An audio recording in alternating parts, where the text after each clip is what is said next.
Mas, Marília, vamos imaginar que você tivesse aqui uma bola de cristal. Na sua visão, né? Primeiro, quem ganha essas eleições? Eu não vejo uma terceira via. Você enxerga uma terceira via? Acho difícil. Difícil, né? Com esses candidatos, acho difícil. Bolsonaro ou Lula? Quem você acha que leva? Tá longe as eleições, Nossa. mas assim, é um chute, mas... Eu vou te falar, como ano que vem os economistas estão prevendo recessão da economia, porque a gente está subindo tanto a Selic, que isso vai desaquecer a atividade, né? E estão prevendo já recessão para o ano que vem. E a recessão, ela piora muito a aprovação do governo, né? Porque aumenta desemprego e tal. Então, eu acho que tá mais... Se eu fosse chutar, eu diria que tá mais pro Lula do que pro Bolsonaro, porque eu acho que ano que vem a gente vai ter recessão. Se a gente tivesse uma economia pujante, uma recuperação econômica nunca antes vista e tal, aí eu acho que daria Bolsonaro. E aí, Marília, te emendando uma outra pergunta. Lula ganhou as eleições. Como o mercado vai enxergar isso? E Bolsonaro ganhou as eleições. Como o mercado vai enxergar isso?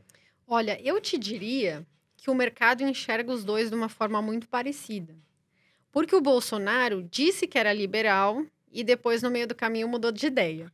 O Lula, no começo, no primeiro mandato dele, ele disse que era de esquerda e fez um mandato liberal, né? Ele colocou lá o Meirelles, fez um superávit primário, né? Assim, reduziu os gastos, então ele fez um bom primeiro mandato. Então, assim, ambos os candidatos são, de certa forma, eles entendem que é importante você ter uma estabilidade econômica, mas eles estão dispostos a fugir aí da linha do razoável, se necessário, de uma forma, se necessário para a política, né? Então, o mercado, eu te diria que ele não gosta de nenhum dos dois. Vamos esperar, ver se tem uma terceira via. Sérgio Moro, não sei. A gente vai esperar, não sei, da Atena. Tem de tudo. O que a gente quer é que o Brasil voe. E a gente acredita nos brasileiros. E é isso que a gente vem falando. E a gente vem falando educação financeira, finanças, para que você se prepare antes, meu amor, aí da chuva chegar. Agora, Marília, me fala uma coisa. Essa questão dos precatórios. Todo mundo tá falando, inclusive hoje eu acho que tem o segundo turno aí, né, da votação. Você não acha que se torna, entre aspas, um pouco arriscado investir no Tesouro? Porque eles estão dando meio que entre aspas, um calote ali, né?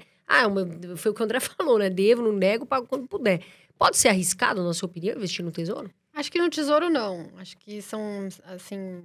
Até o próprio governo valoriza bastante o fato de do Tesouro ser algo que precisa ser muito respeitado, porque envolve todo o financiamento da dívida pública. Por exemplo, quando as taxas de juros começam a subir demais, né? E aconteceu isso em 2016, antes do impeachment... O Tesouro, ele tem que entrar, ao invés de vendendo o título para os investidores e angariando dinheiro para financiar a dívida, ele tem que entrar fazendo o contrário, ele tem que entrar comprando o título, porque tem muito investidor querendo sair com medo. Quando isso acontece, ele queima a caixa. Ele começa a queimar muito caixa para conseguir recomprar os títulos de volta. E começa a dar problema de financiamento na dívida pública.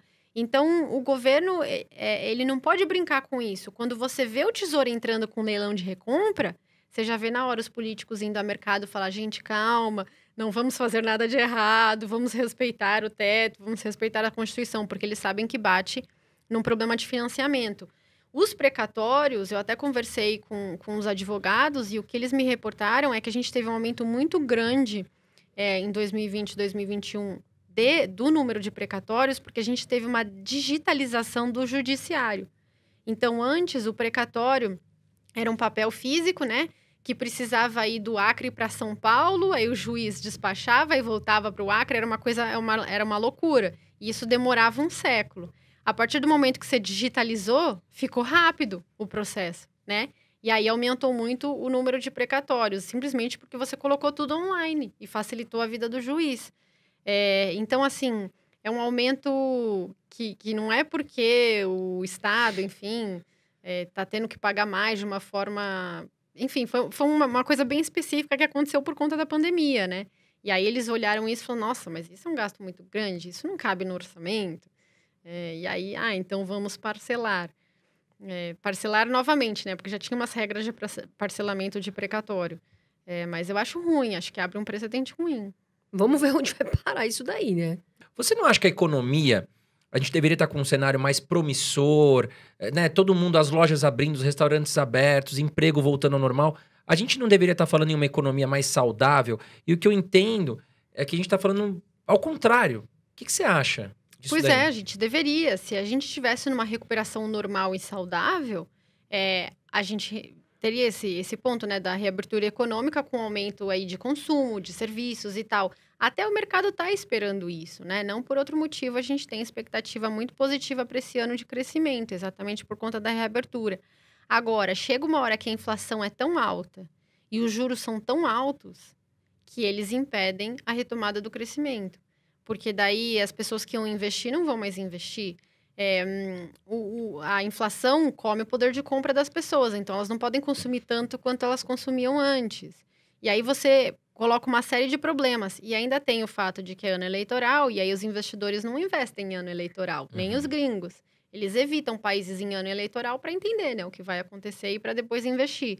Então, acho que a gente fez coisas assim tão erradas nesse meio do caminho que comprometerão o crescimento do ano que vem. Tanto que o crescimento para 2022 no Focus, né, no relatório lá dos economistas, era esperado para 2,5% no começo desse ano e hoje já está 1,10%. E está caindo, vai continuar caindo até 0 isso aí.